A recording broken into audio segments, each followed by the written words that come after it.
What do you think it is about like you, like your drag or your character that resonates with so many people? That's what it is.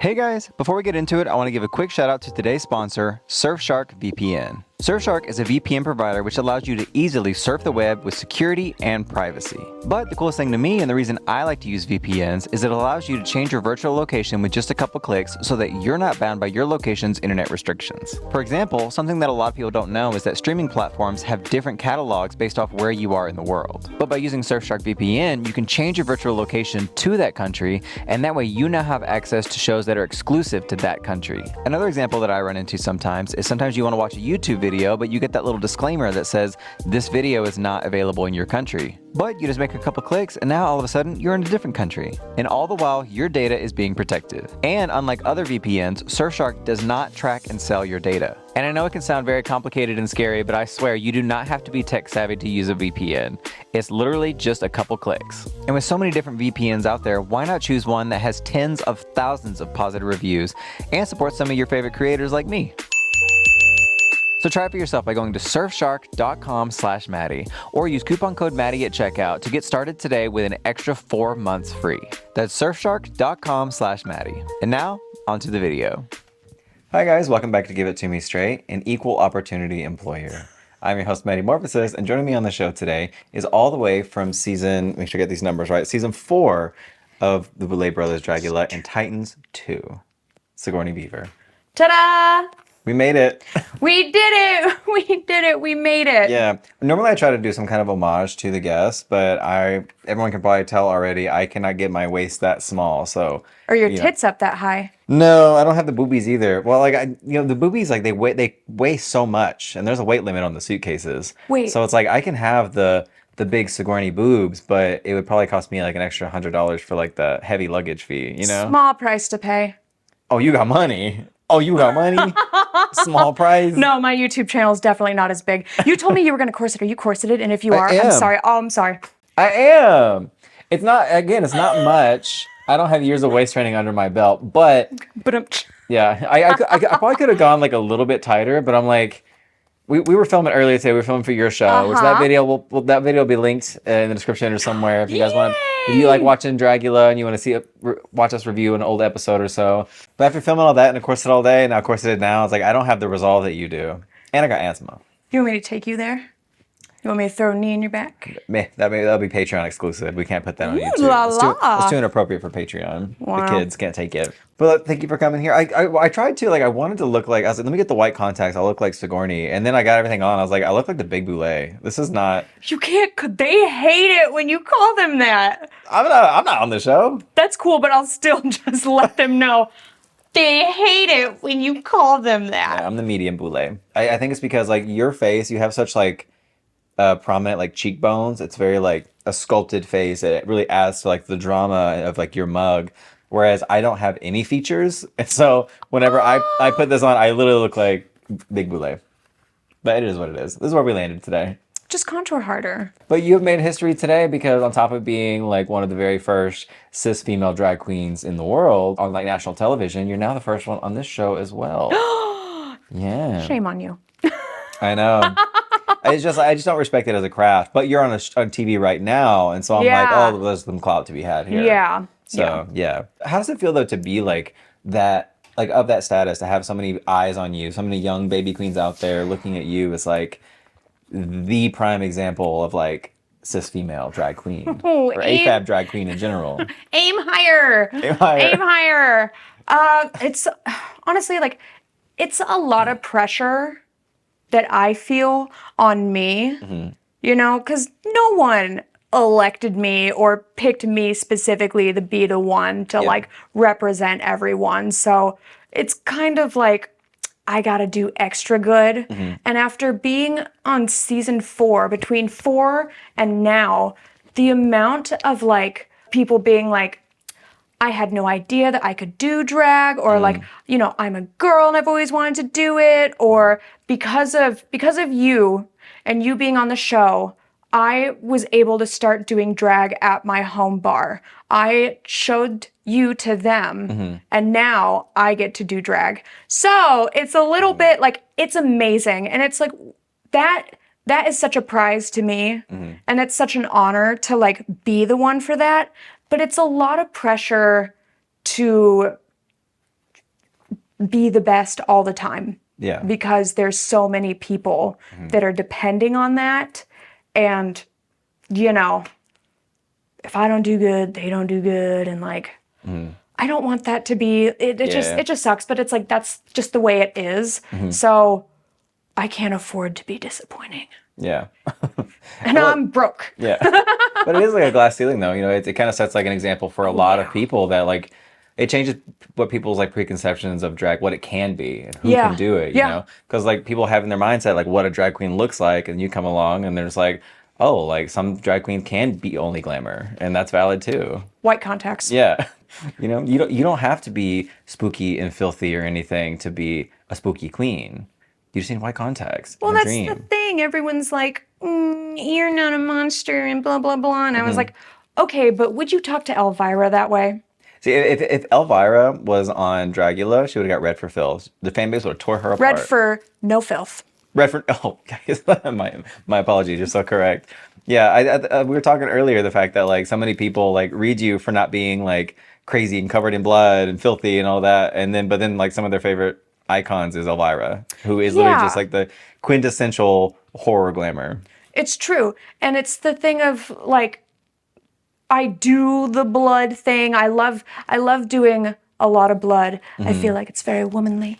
But, you know, I do have numbers and things that are gross and filthy.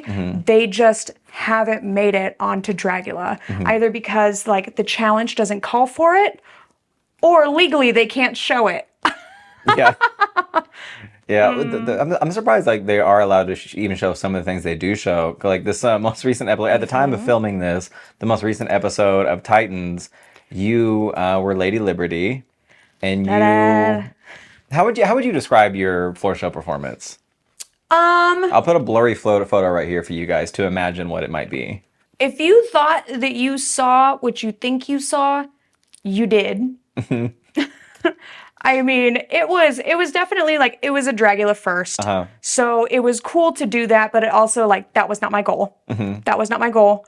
And it was, you know, again, a lot of things that I do in performances that are filthy do not always make it to the show.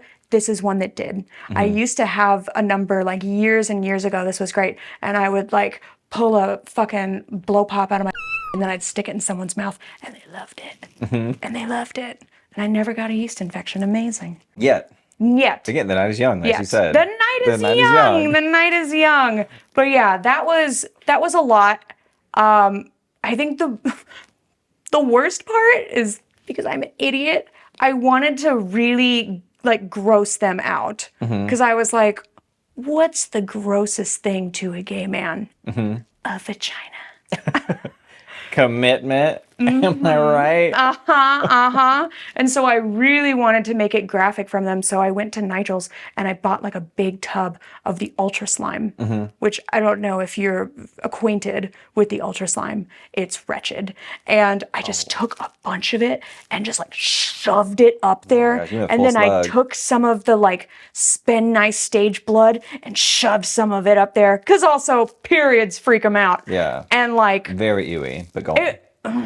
The things that my body felt, I don't want to feel them again. It wasn't even just like uterine pain. It like started to go to like my back, and I was standing there just trying to like kegel and hold it in, and I said, oh Beaver, you've done it now. You're gonna fucking poison yourself. This thin mucous membrane, it's all gonna go right to your spinal cord. I'm not a doctor. I don't know how that works, but you might be wrong. It might not even be like the goop that was doing that to you. You might have had appendicitis and not realizing it. Just, you know. And I probably wouldn't feel it. I'm sure at this point, all this years of corseting, my appendix is all the way down to my ass. Yeah, I think everything in your body from like the boobs to your hips has just kind of given up. It's just like, we're just like mush at this point. Fuck it. Yeah. Fuck it. I'd do anything for drag. Like whenever before like I was born, my great grandma and one of my cousins got hit by a train, like in the car. Oh. Yeah, taken to the Lived? hospital. Yeah, lived. Oh. But it like fucked them all up, and like my great grandma basically had to have all her organs and everything basically put take in them like out. a well, like they had to like readjust them and like put like a net around them just to hold them like into place because they Oh, were so yeah. jostled and Yep. fucked up. Yep. And that's essentially what's probably going on under there. They're just kind of just like doing their thing, going wherever they can go at this Yeah. point. Well, in an ideal world, I'd just get the big net just installed, and so I wouldn't have to corset anymore. It would all just Yeah. stay in there. Or I could just get all my guts removed, honestly. Why not? You're not Why using not? them. No. For what? I'm not using them. Like you have so much intestine. You don't need like half that. I'd do anything for drag. Intestine removal. It's like Trinity the Tuck can never. She would never go that far. That's extreme body modifications, and that is Dragula. That's horror. Botched. But like, whenever you went to Dragula, your entrance line was, "I'm ready to put my badge in the page," which is ironic because you actually haven't had the best history in pageantry. Oh my God. You're right. You're right. I am a long-time loser. Thank you very much. You always did well, though. You're always like Yeah. in the top. Yeah. But you just like never could like quite crack through. Yeah. Except for the prelims, but there's normally only 2 contestants, so those don't count. But with like the national pageants, always a bridesmaid, never a bride. Truly. Like, do you think it was something you were lacking in like the pageantry systems you were doing, or do you think it was like something else at play? Like they just weren't getting your drag. I mean, sure, like, it's a competition, it's comparative, so there's always going to be someone that does better than everyone else in the eye of the judges, like whether or not that actually be true. So, I'm not going to be like, oh, they all had it out for me, boo-hoo, because that's not true. That's not, and you go into competitions knowing that, if you're realistic. Not everyone. Yeah. But there were a lot of things that did happen that were out of my control, that were strictly just because of the pageant. Like for 3 years, competing nationally, placing like in the top all 3 years in a row, and just getting so close so many times. And then the final year, the national promoters were like, we think you're really great and we think you're gorgeous, but we just could never crown you. Yeah. Because we don't think that you would be a good representative of the system. And we don't understand the white contacts, and we don't like the tattoos showing during gown. And there was one time, this made me so angry, that they docked me points in interview for saying the word vagina and genitals. But that was when they asked me, they're like, do you think that drag performers are all like equal across? Like, do you think that you should be able to compete with other like drag queens and drag kings? And I said, yeah, I don't think that someone's talent is dependent on their genitals. And I think that it should be an even playing field. And they were so mad. And I was like, that is medical. That shit is medical. So there's that. But for those that don't know, the pageant we're talking about was US of A Diva, and that is actually a division within the US of A system, specifically for AFAB drag queens. Yeah, and so you went to a pageant where you're like, yeah, finally I can break away from the discrimination of these other pageant systems, and then you get discriminated against. Yeah, hilarious, right? Well, and it was like, at the time, it was like 1 of 3, and like that was it. That there were like open and available. And it was Diva, and it was back when EOI still had a femme division. And then it was, there was one in Tennessee, and it wasn't like a big national, but it was just a huge AFAB pageant, and it was called Tennessee Diamond Diva. But they love the word diva. then that's also something that I've seen is like a regional like term. It's like I see more people saying like diva more so like, your big pageant states like Tennessee, Georgia, Texas, Oklahoma. I think now more so people are like, we're all on the same page about saying like AFAB queen or something like that. But it used to be, everyone used to say bio queen. Yeah, or faux queen. Faux queen. FAUX, faux queen. Yeah. That's right. That's right. I forgot about faux queen. Yeah. But now we all say AFAB, and it's like, oh my God, for the longest time, it just drove me crazy because I was like, why can't I just be called a drag queen? I just want to do drag. I'm trying my best. Yeah. Like I just want to fit in with, I just want to be treated the same as everyone else. Why can't I be called a drag queen? And it drove me crazy. And people just kept being, you know, but you're different, but you're different, but you're different, but it doesn't count because you're different. And so now when I have people tell me like, well, you shouldn't call yourself an AFAB queen. You should just call yourself a drag queen. Like, you shouldn't be, like, trying to blah, blah, blah, blah, blah. And I'm like, you know what? This was something that was used against me for years. And so I'm going to proudly claim it. Yeah. Yeah. Yeah. I also think, too, like, if you're booked for a show, like, you're saying, like, drag queen, but whenever you're talking about the broader conversation about, like, how different people are treated in drag and so, then I think it's an important descriptor to add just, you know, in the context of the conversation and the challenges we put before you. Right. Like, yeah. And it's also like, yes, on the one hand, you know, we all want to be treated the same, yes, but also it is making like this specific community, it is like representation of them, and it's, you know, visible as well, especially like a community within the drag world that is so small and often overlooked. So that's important to me. I mean, the first time I ever saw you perform, I remember because I was helping someone that was also competing for Diva, and What year was that? I think it was 2017. What I remember though, like I was watching some people do their numbers, and like they were very talented doing their thing, but it was the year where you were in a giant martini glass. Oh, that was my third year. I remember I went there and I was like, whoa, what the fuck is this? Yeah. And I was like, yeah, she just won the pageant, and then you got like fifth, and I was like, oh, never mind. I got third. Well, same thing. Yeah, pretty much. Yeah, still a loser. If you're not first, you're last. Okay. That's true. Yeah. That's true. Long time loser. Yeah, it's just crazy because like whenever I saw you, I was like, oh, that's a drag queen. Like, but you know. Yeah. In the eyes of the Lord, not. So. No. What did I wear for gown that year? I thought I printed off photos of the pageant. We'll put some photos, like the old pageant photos and stuff. But I took gown that year. I know that.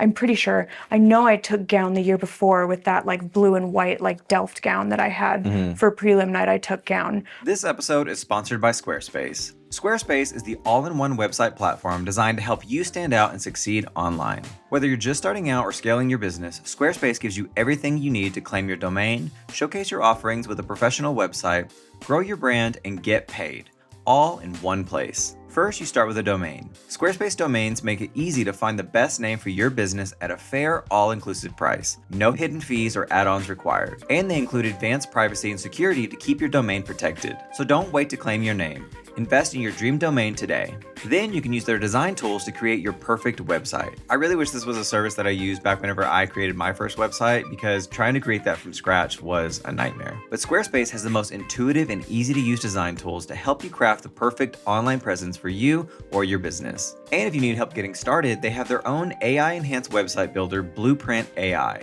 where you can get a fully custom website in just a few steps. Squarespace also offers a complete library of professionally designed and award-winning website templates, with options for every use and category.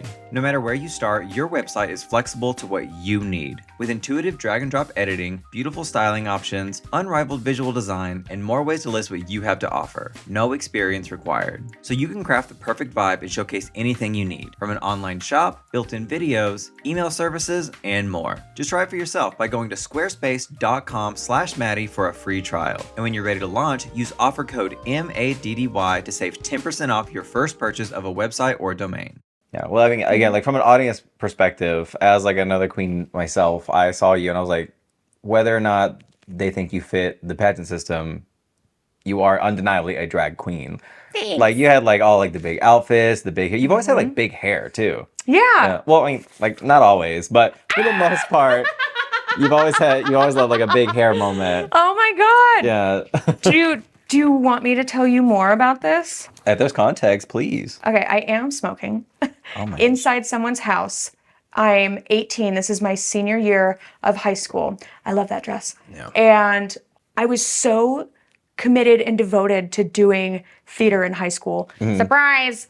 And it was like I was that kid who was on like multiple different crews. Like I was doing props, set, costume, just like trying to just anywhere that I could like be useful and help and work on the production. And I'd also be always like in the chorus like of the show. And I had just worked so hard for so long. And finally, like it was senior year And I was like, this is it. I'm like, I've worked so hard. I've done all this stuff. Like, I've really proven myself. I'm going to get the solo. I'm going to get a lead part. Like, hopefully, fingers crossed. Nope. Damn. Nope. Yeah. And of course, It's like your life is a series of like almost getting there. Like, oh, you're so close. You're so close. You're like a finalist for everything, almost getting the part. Always a bridesmaid, never a bride. Stay tuned. Yeah. Yep. Always a mortician, never a body. Yeah, that's what they say. That's what they say. Yeah. Yeah. But I freaked out and I chopped all my hair off. I had really, really long hair. Yeah. And I chopped it all off and I had this tiny, like, hilarious little, like, fairy cut. Yeah. Yeah. Yeah, it's a shame. Yeah. I mean, you did pull off like the short hair though. I mean, the long hair was so iconic though. It was such a. Ew! Where did you get these? Whose Facebook? Because it wasn't mine. You had to have been on my mom's or something. That's the yearbook. Ew! You found out where I went to high school. Ew! Gross! So like, what was that girl? How did that young girl in school get into theater? How did it lead from there to like Dragula? Well, we can back it even further because like you really started performing in like burlesque and stuff like that. Kind of. Okay, walk us through. All right, so here's what happened. I graduated high school. Everyone else was going off to college. Going to college to get like a theater degree or like a musical theater degree is a horrible idea. What a waste of time. It doesn't guarantee a job, just debt. Yeah. And I said, you know, I love performing. I always wanted to perform, but I also was faced with, I wanted to start my body modification journey. Oh. And it is not a thing unless you're Danny Trejo. You cannot be heavily visible tattooed and be an actor. Yeah. Whether it be stage or screen. Because no one is gonna spend all of that time and money covering you in dermablend every day for 8 hours. No. Like your best bet is like you get like some background character role as like the edgy goth girl or a tattoo artist. Oh, it's always the drug addict or the prostitute. Yeah. Yeah. So it was that, and it was, you know, I still wanted to perform. I still wanted to like be on stage and have that outlet, but I decided that my tattoo journey was so much more important to me than community theater. So that's the direction that I went in, and I wanted to do drag. I wanted to do drag so badly because I fell in love with drag when I was like so young. Wait, what was your first exposure to it? Divine. Hairspray. John Waters. That tracks. Yeah. And I remember my mom showing it to me when I was like really young. Probably I don't think too young, but like telling me, you know, that's a man. And I said, oh, I was so fooled. Yeah. How amazing. I wish I could trick people like that. Hilarious. And then it's just on from there, just seeing just different like drag queens in like movies and TV. A really big one for sure that kind of lit like the fire. There's this incredible movie. I don't know if you've heard of it, but it's called Connie and Carla. That was the big one that took, oh, I love drag so much, I think it's so incredible, I'm such a fan, to, that could be me. Yeah. Damn. But then I wasn't allowed to do drag, blah, blah, blah, so I needed to find something, so I had to do burlesque. I'm not good at burlesque. Okay. I'm not. Like, I'm just not. Like, burlesque is really, really hard. And it's incredible. Yeah. And I think a lot of people think it's just like stripping with extra feathers and rhinestones, but there's like an art to it. Yeah. No, it's very complex and it's very like structured and it takes a lot of discipline to do it, which I don't have. But it was the only thing that was available to me, kind of. I don't know, I applied for the Iowa School of Burlesque and I was the only person that year that got rejected. Oh my gosh. Ta-da! Again, like you're always quite there. Yes, yep, it's true. Damn. So like you said you wanted to do drag, but then you fell to like burlesque. Was it because like you were trying to get into drag and everyone said like, oh no, girls go over here? Is that kind of like how that happened? It was that there were like no other options like in Des Moines where I lived. It was either community theater, that was already out, or it was drag, which they wouldn't let me do. They said, no, you can't do it. It would be disrespectful to real drag queens. It would be a slap in the face. It would be in bad taste. People aren't going to get it. No one's going to like it. It doesn't count as drag because you're not swapping genders. That's crazy. They were on the money about all that. That's so crazy. How dare you? So like, when did you actually manage to like make that shift from like burlesque into drag though? Like how did you start to really kind of break into this drag scene? So again, it was like the doing burlesque thing, just embarrassingly. And I was allowed to do the open stages at the bar for burlesque, but not for drag. But I was already like kind of trying to do drag. Like, I'm sure you got a fucking picture in there of me in a horrible Party City wig. I mean, not in here, but I'll put one on the screen. Great. So, yeah. Great. And you know, doing the hair, doing the lashes and everything. And sometimes like I would try to like lip sync into it just to kind of show them like, this is pretty much what I had in mind. This is pretty similar to what you do. Who's to say? Like, it couldn't be. But then, you know, I'd get the like, oh my God, there was an MC there. She would make sure to do like a big old thing being like, this next one is a girl, so if you smell anything in the front row, that's a vagina. Or one time she called me the poster child for body positivity. I was like 100 pounds heavier at that time. Oh, wow. Yeah. You probably got hit a lot with the word brave. That's always the classic. That's the classic backhanded compliment that people give to the plus size girlies. They would call me smoke break. Because I would come on stage and everyone would leave to go out back to smoke. Yeah. Classic. Just for that, just after like she would do the whole like spiel, like, this is a real girl. Yeah. But like we give it enough time though, like the world has changed so much and now people refer to you as vape break because, you know, they don't smoke anymore. Yeah. Well, I don't know, it's got to go outside for that. You can just, you know. Some bars don't allow it, you know. But anyway, you know, change of the times. Yeah. Oh, well. So like, I'm assuming like you kind of faced a lot of adversity in the scene trying to make it as an AFAB drag artist. Yeah. So when did they start to kind of like accept you as a drag queen? Oh, right. That was the original question. I'll do this all day. I'll get all around in circles. In Iowa at the time, this was still like, this was kind of before like, this was when like Drag Race was still kind of fresh and new and before like queens started really making like careers off of like social media and like getting big doing that and not having to do pageants. So pageants were still really big. So I would go to all of the like preliminary ones for Miss Gay Iowa, which was the prelim for Miss Gay US of A. And then it had been a couple, I think this was my second time going and doing it, but I went with them to Dallas for the national. And while I was there, at Roundup, they would have their like reigning title holders from the other US of A divisions or like formers who would perform in between the like categories. And there was one that came out and again, it was another MC that just made a whole fucking show of it. But it was a cis woman, an AFAB queen who held a US of A title. And I said, this is it. This is it. She was the second one. So there had already been one. And I said, look, it's a thing. Yeah. It's the second one. There's a whole fucking US of A division of it. I said, this is real. And I took that home. I took that home to Muffy. And I said, see, it's a thing. It's a real thing. I can do it.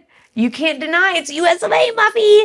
Yeah. And she said, oh, okay, fine. You can do it. You can do it. We'll have you for like open stages and you can do benefit shows, you can do drag. Oh, well, that was nice. We'll recognize you as a drag queen. Yeah. We'll acknowledge your existence. Right. Yeah. But I couldn't get a paid booking. They wouldn't give me a paid booking. Like I never got to be like, I could never be on like a Friday or Saturday night at all. Like it was always like Tuesday, Wednesday open stage and then like the occasional like Thursday at 5 p.m. benefit show for like Imperial Court or something. And they told me, they're like, you can't have a paid booking because you don't have a title. It's a good thing I found that pageant. Yeah. So you started finding some prelims. You're like, I want to get this booking. You're like a shark in the water. You can just like smell it. You're like, I can smell that booking. It's coming to me. I just, you know, I try. I might not succeed or win, but I tried. Mm-hmm. Yeah. It's kind of a win. No, it's not. Yeah. As long as you're having fun. That's all that really matters at the end of the day. As long as you're having fun. Yeah, I'm still waiting for her to call.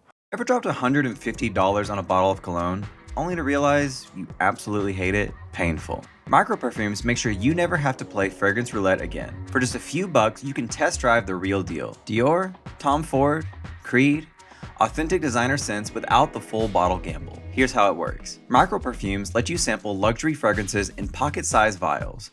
You get the true high-end experience, but on your terms. When you think about it, your scent introduces you before you even say a word. Want confidence in a bottle? Nostalgia from a past memory? Or maybe something bold and new? MicroPerfumes helps you discover your signature vibe. Over 500 fragrances by actual designer brands. No dupes or knockoffs. And it's just a few bucks per sample, with fast shipping straight to your door. And unlike subscription boxes or shady discount sites, MicroPerfumes gives you instant access to authentic, in-stock fragrances. The real thing. Affordable and ready when you are. I just started using MicroPerfumes and it's actually really cool. I used to work in a department store and would walk past all these designer colognes, but I never got any because I couldn't afford buying a whole bottle that I might not like once I got home. But with MicroPerfumes, I got to select a few fragrances from Jean Paul Gaultier, Dolce & Gabbana, and Versace. And they sent me the sample size vials in just a few days. So I got to sample each one of the fragrances for a few weeks. It was really cool to actually get to wear these fragrances that I couldn't afford back then. And they each smelled really nice, but I really like the Eros by Versace.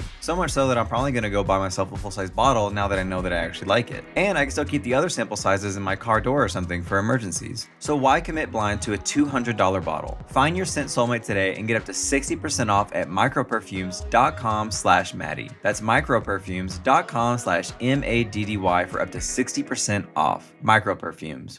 Real scents, no regrets. With being like an AFAB performer, like in the drag sphere, your partner is also a drag king. Yeah. And so you've got to experience both sides of it, or see it like from to a point. Yeah, I get to see my side, and then I get to hear about the other side. Yeah. That was it. Like you're not doing like drag king stuff, but like you get to see it like secondhand. Yeah. So like, have you noticed like much of a difference, or does it all feel like it's kind of rooted in the same discrimination? So it's yes and no. Two things can be true.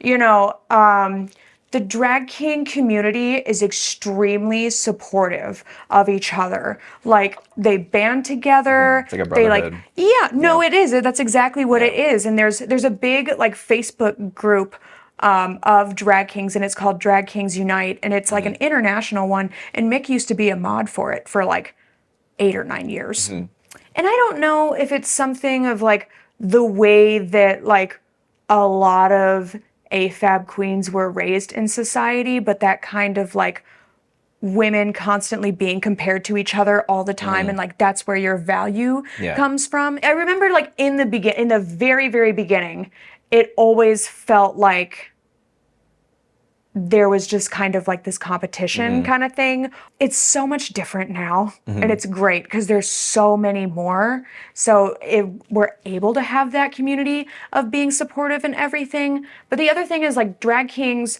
a long time ago, in the last decade, it was that if you were a drag king and you wanted to find a makeup tutorial of how to do drag king makeup, you had like 2 or 3 dudes on YouTube that had a makeup tutorial, and that's it. That's it. And it's, you know, if you've got those other drag queens that want to like take you in and foster you and teach you things, that is incredible and rare. At least it was a long time ago. Things have changed a lot. There's a lot more like drag scenes that are extremely accepting and like nurturing to new performers. But I'd say that, I mean, drag kings got it hard. Yeah. Which I mean, to be fair, it's because they're not entertaining though. It's not their fault. They're just not, they can't help it. God damn it. You're the worst. Well, we talked about this earlier. You were like, oh, it's only Panic at the Disco, or like, I did not. What was the other one? You did name Panic at the Disco specifically. I didn't say drag kings only do Panic at the Disco. No, there were a couple others. I said there's a certain portion of the drag kings that do wear like the same thing and they do the same songs, where it's like early 2000s, like rap, like Neo type stuff.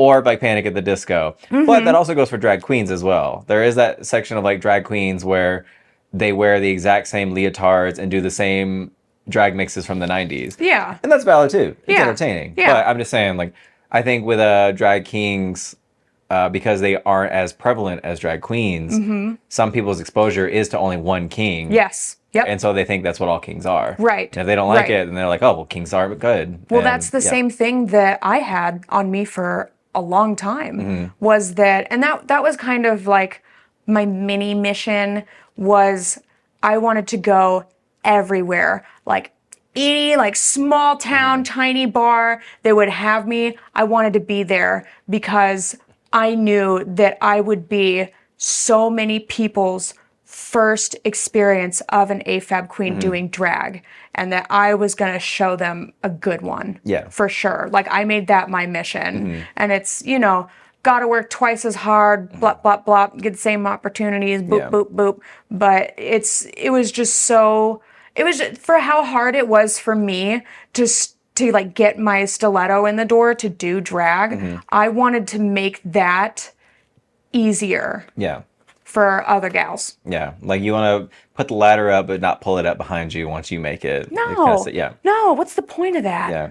This is where, like, I think the argument for, like, AFAB queens on Drag Race, drag kings on Drag Race, because, like I said, the people go to a show, they see something they don't like, they don't attribute it to every other kind of artist. Because, like, you go to a drag show, your first one, you see a shitty drag queen. Probably see a couple for the night's done.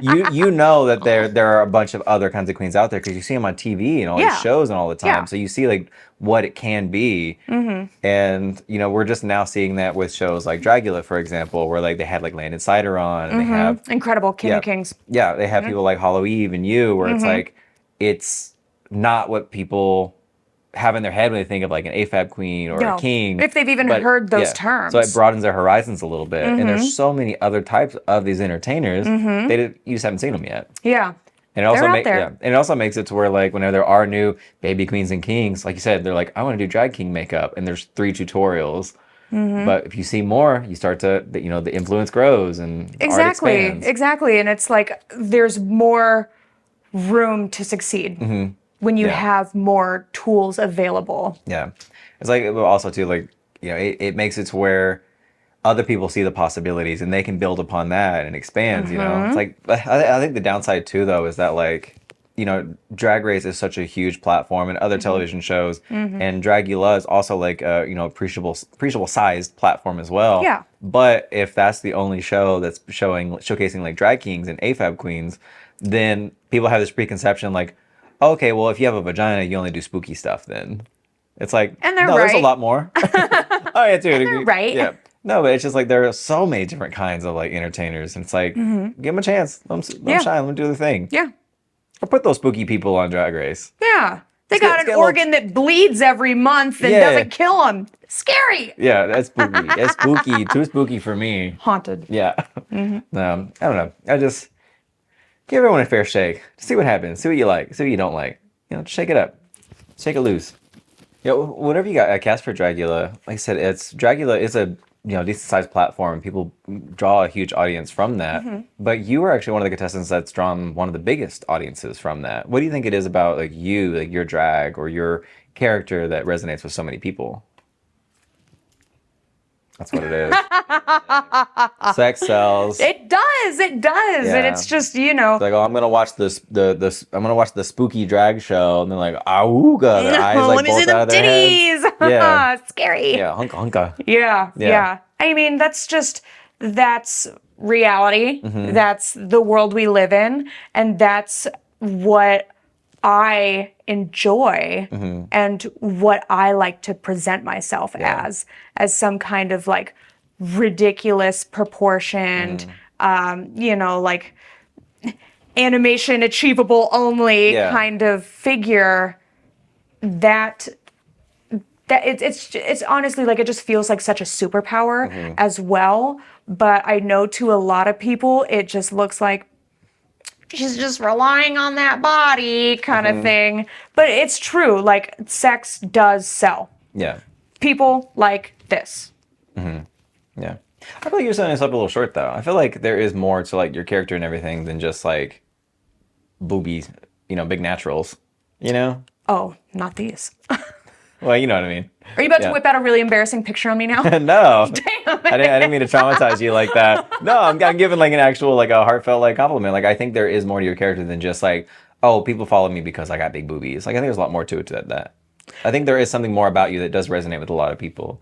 And the AFAB thing might be a part of it too. I'm sure you have a very large like female fan base from like they see themselves, they see something, they're like, oh, I like this. I feel like I'm looking at myself projected onto this program that I love. Yeah, I mean, I know that for a long time before before Dragula, it was like 75% of my booking appeal was my name.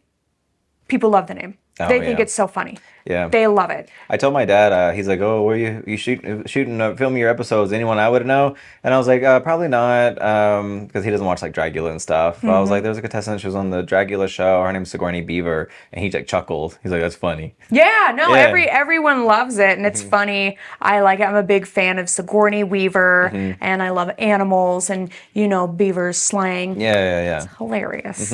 Yeah. Vaginas may be scary, but they're even funnier than they are scary. So, it's just women's bodies are jokes. Yeah, basically. But whenever you went to the show, like I said, you made a really big splash. Like you got a lot of followers, people loved your drag, but it wasn't all sunshine and rainbows. Your experience on the show was, we talked earlier, it was kind of the pinnacle when Dragula, there was a shift where there was a lot more like fights and drama, and it started with your season, I would say. No, it started with season 2. Season 2 is the best season of Dragula. Well, maybe so, but I'm saying that with your season, there was like a shift where it's like people are just mad. Everyone hates each other. Like, what was it like for you whenever you go there? You're like, I'm gonna showcase my art, and then all of a sudden you find yourself involved in a fight every week, and everything's your fault. Oh my God, just so frustrating. Because I went in and I was like, all I want to do is have fun, do drag, and like be myself. That's all I want out of this. I did not go in thinking that anything that happened was gonna happen. Not even a little bit. But I didn't go in thinking I was gonna win. Yeah. Because, 11 contestants. Yeah. And also history would dictate. Yeah. Life imitates art. It's true. But if you're going into a competition, your likelihood of losing are so much higher than winning. So you got to get really comfortable with the idea of losing, but also seeing like not winning in a different light, because you might not have won a crown, but you might have gained friends along the way. What's that like? Or you might have like learned a lot, picked up new skills, or just other kinds of things that aren't just $100,000 cash prize. It's like 62 after taxes. Yeah. With all like the fighting and everything, all the drama you found yourself embroiled in, did that really like sour the experience for you? Not really, no, because I knew that it wasn't anything that I was doing to anyone else specifically. It was like I was just trying to exist. I was just trying to do drag, and it seemed like there were a lot of people that just had a problem with that at all. But it's still like that didn't keep me from like being nice to other people, or like helping other people in the competition. That's my big downfall, is I'm too nice and I always help people. That's why I'll never win Dragula. Oh, that's it? Truly. Yeah, pretty much. You're too nice. And I'm too busy helping all the other contestants beat me out. So sweet. You sound like every toxic person I've ever met. Like, people just don't like me because I'm too nice. I'm too real. I'm just... Everything's everyone else's fault. I'm perfect. Oh, but I'm such a nice lady. Yeah, why do bad things happen to me? Well, maybe you're the problem. Maybe Mary Cherry was right. You should look inward. Everything bad that's happened ever, actually. And I feel like that a lot. It's true. Yeah. Yeah. Oh, well. But it didn't sour the experience. I still got to do what I went there to do. And I truly felt like a winner with what I got to walk away with from season 4. Yeah. Like with everything, like, were you really into like spooky stuff and like whenever you were in high school, like a horror movie fan and stuff like that? Oh yeah, even way before then. Like even since I was like really little. Like one of my like favorite books, I'm talking like when I was like 4 or 5. Goosebumps. No, no, even I don't think I was at that reading level yet, but maybe it was even like younger than that.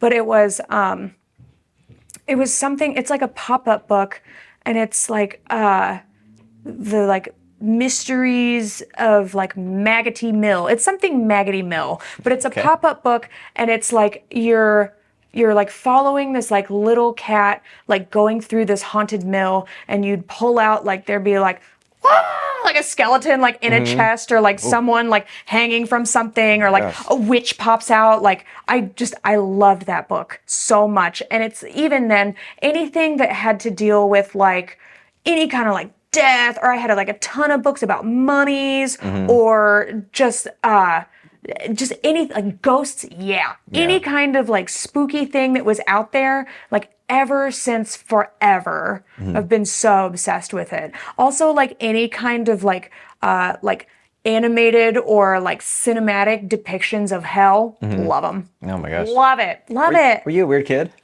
Yeah, that's why I didn't have any friends. Oh my gosh.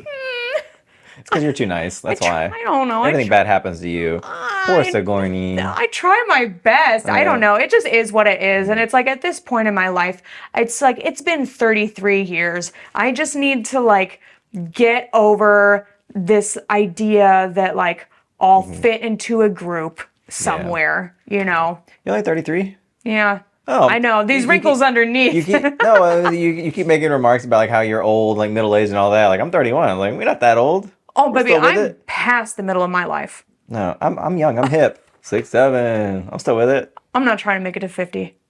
Oh, no? No. Fuck no. Hell no. You have an expiration date. Yeah, it's hopefully quick. How do you want to go?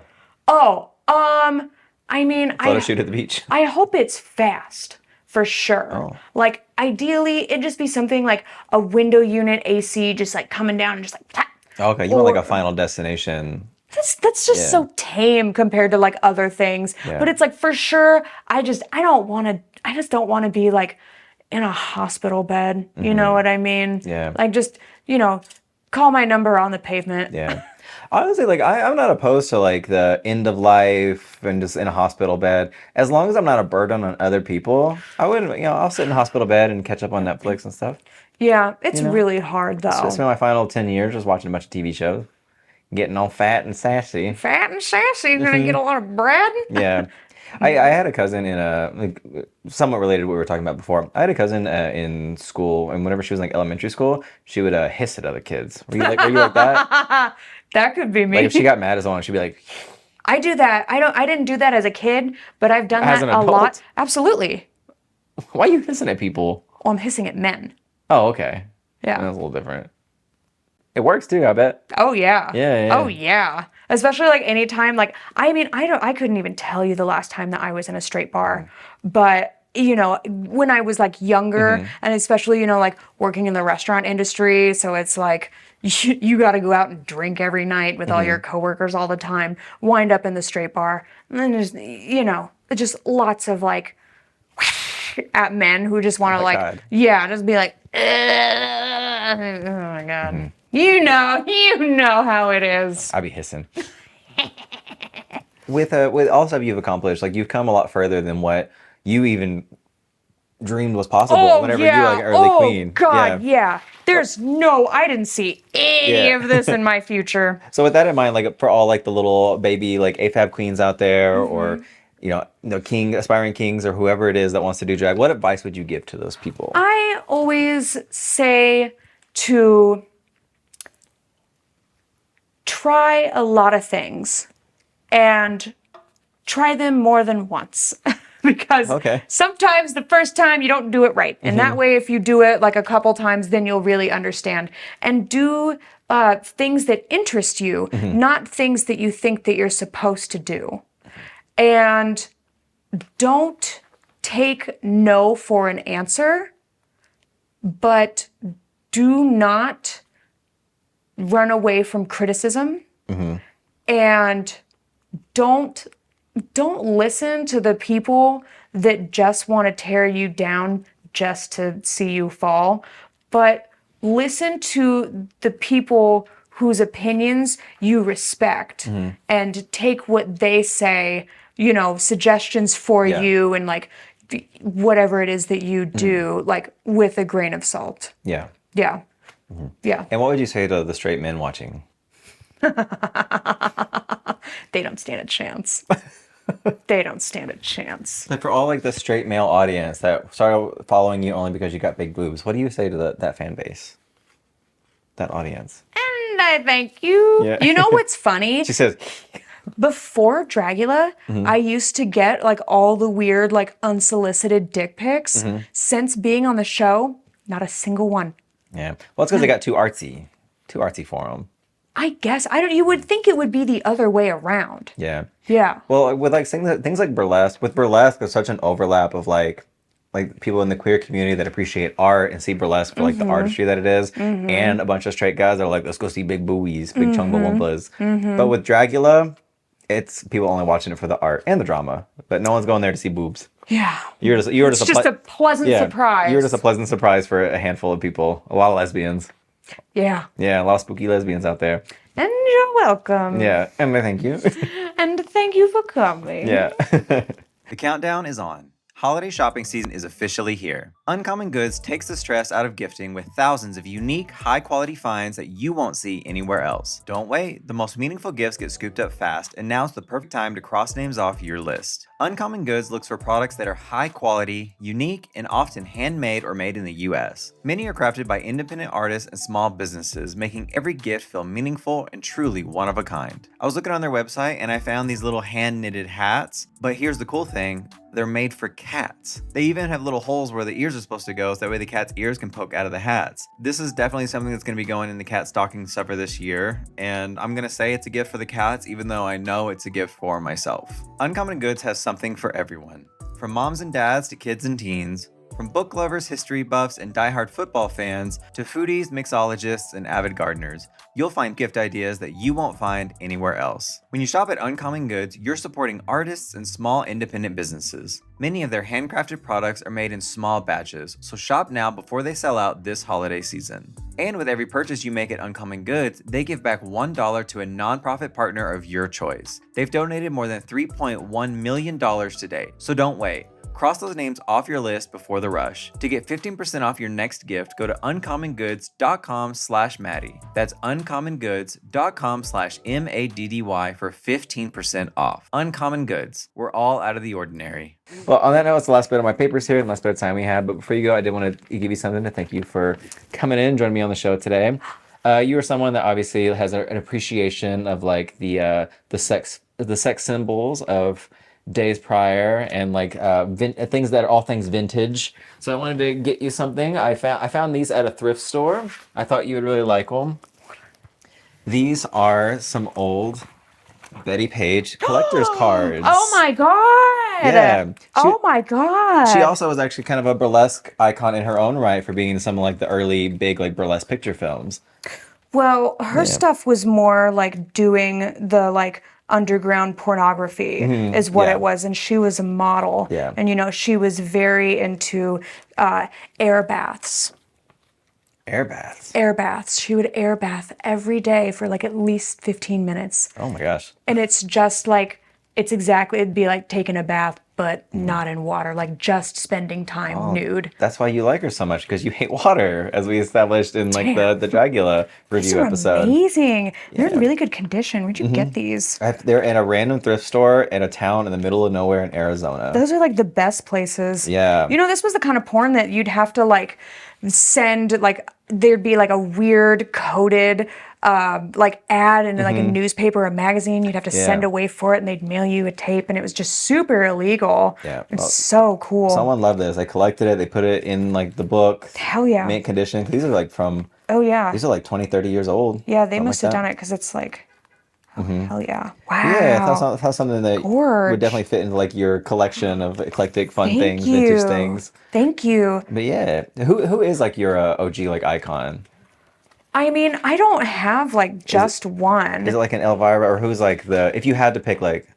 It wasn't actually Elvira, which I know is surprising to a lot of people, but it's always just been a combination of like very like feminine, very like kind of like bitchy kind of you know, or just like very like bodacious women. So like, so anyone, like any kind of like female that's ever been illustrated in like a DC or a Marvel comic book, or the mayor's assistant Sarah Bellum from Powerpuff Girls, Oh, yeah. or that fucking the poodle Georgette from Aristocats, not Aristocats, from Oliver and Company. Oh, yeah. Yeah, and then also, have you seen Five Goes West?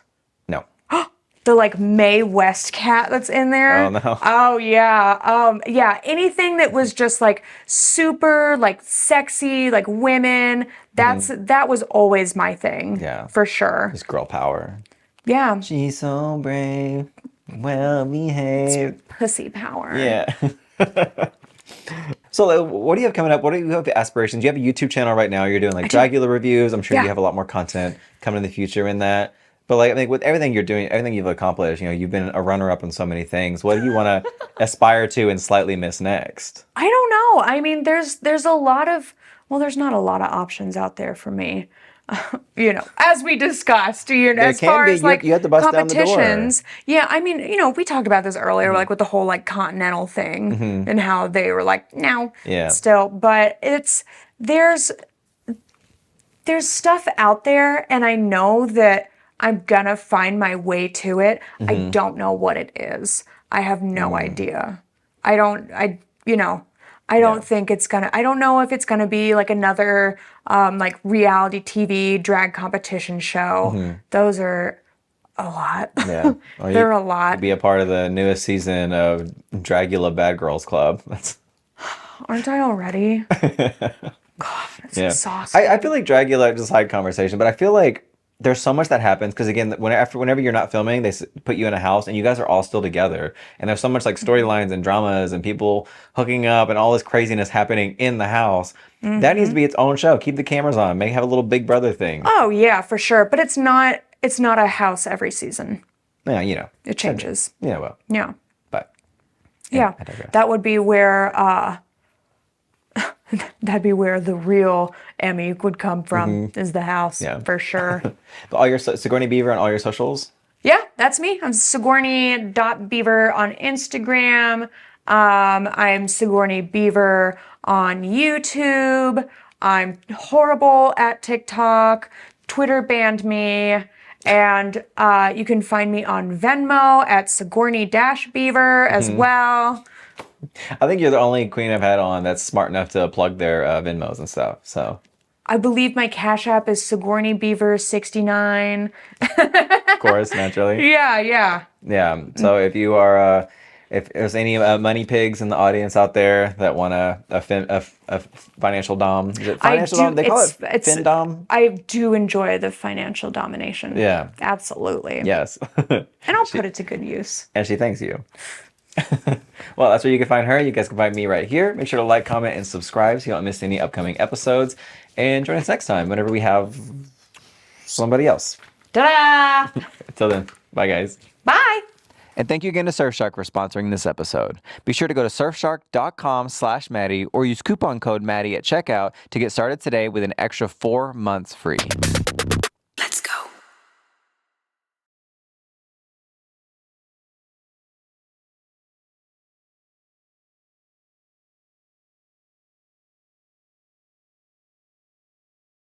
Yeah, I digress. I digest.